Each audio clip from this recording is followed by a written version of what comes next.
First of all, welcome to everyone to the 2015 Burdock Military History Symposium, First Air War. I'm very happy and proud to welcome you. This is our most ambitious program from the point of view of the Burdock Symposium. Let me explain a little about the Burdock project. Charles Burdock was a professor here of military history, chair of the department and dean, founded our military history program. When I came, he had retired. He's since, of course, passed away. But I founded this project in his honor to continue the quite remarkable legacy of military history here at San Jose State University. We're one of the rare universities that had, on the West Coast anyway, that has a military history course. We have a 2-semester military history, we have Civil War, World War II. We have an excellent military history collection up to about the 1970s when they stopped buying books. People blame it on the computer, but it's just not true.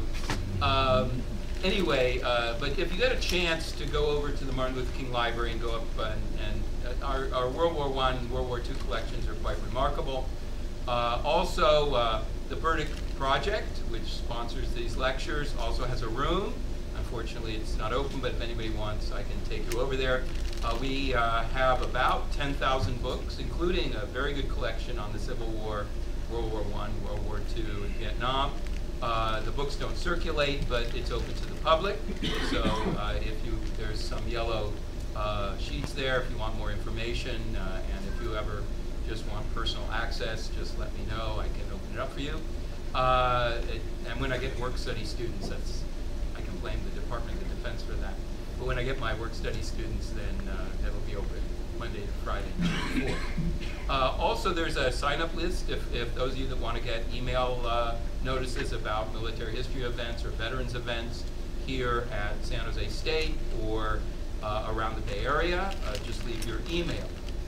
This is a very special event because we're co-sponsored by the World War I Historical Association and the League of Aviation Historians. And the event upstairs in the ballroom with tables is something that was never done. And I want to especially thank Dana Lombardi and Diane Rooney especially Dana, who really did most of the work in organizing this, and Diane Rooney and the League of Aviation Historians for organizing our speakers. So I welcome you all. Our first speaker is Jack Harris. He graduated from the University of Washington, fellow Phi Beta Kappa, 1971, with a BS in Aeronautics and Astronautics. Was a naval aviator, flying P-3 Orions with VP-46, which I have no idea what VP-46 is. Maybe he could explain that to us. After leaving the Navy, he worked in the laser fusion program at Lawrence Livermore Lab, and then worked here in Silicon Valley, which was still Santa Clara Valley when I was born here in 1955.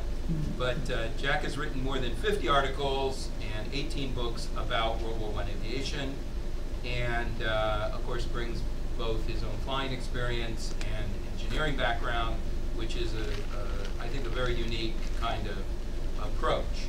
So today he's going to talk about the genesis of fighter aviation in World War I. Okay?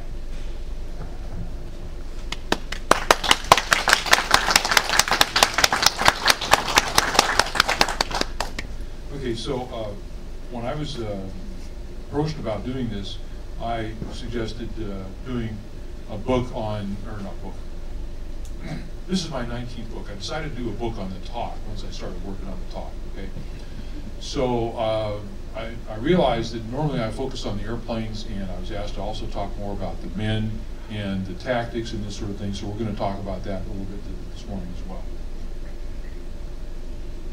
Okay, this is just about me, and as Dr. Roth said, I used to fly out of Moffett Field.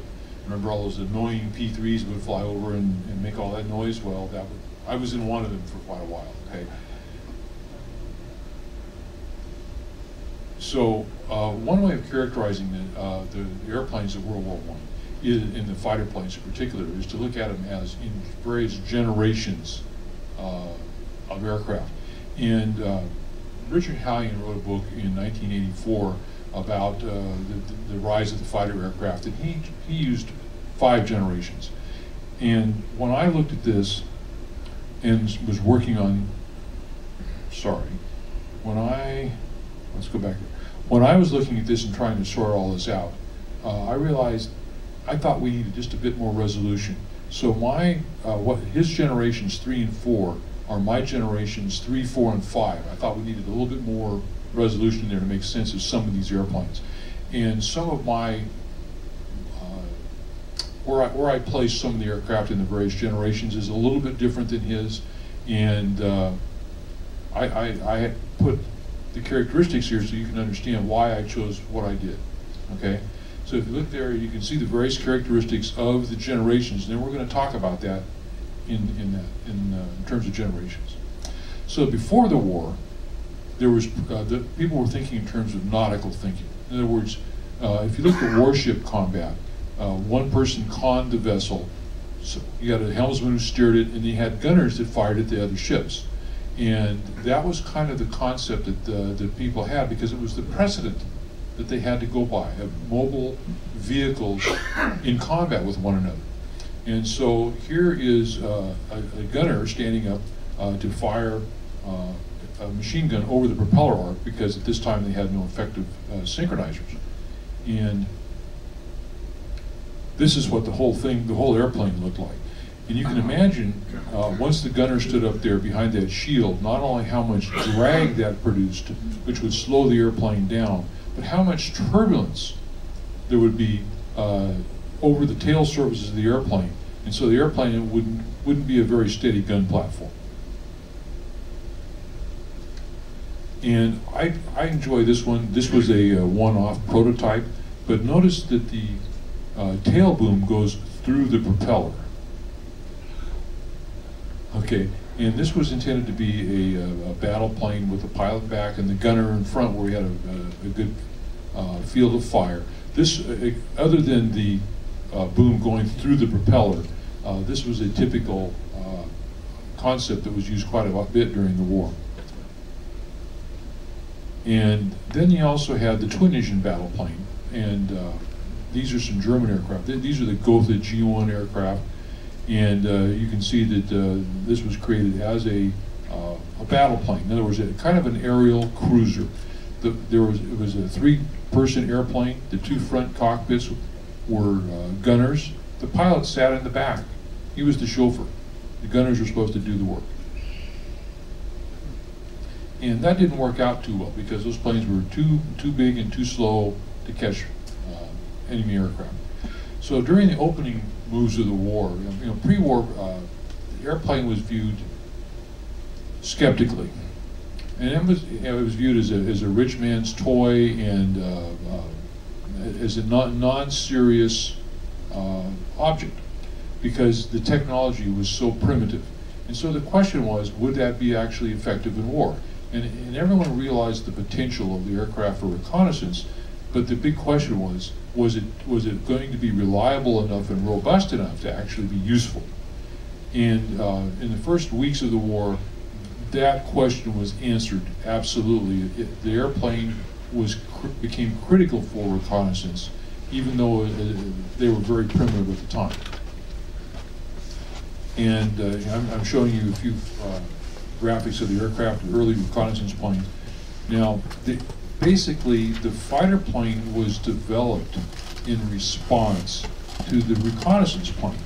The reconnaissance, for the first time in history, armies had to maneuver on the ground in full view of their enemies, flying overhead in airplanes. And that was a shocking development. It was a historical first. And so the fighter was basically developed as a way of stopping the enemy reconnaissance planes from overflying the positions. Now, of course, bombing was also going on, typically by handheld bombs, and it would be annoying if someone dropped a bomb on you personally, but it was more of from a military perspective, it was more of an annoyance than an effective weapon. What was effective was the reconnaissance.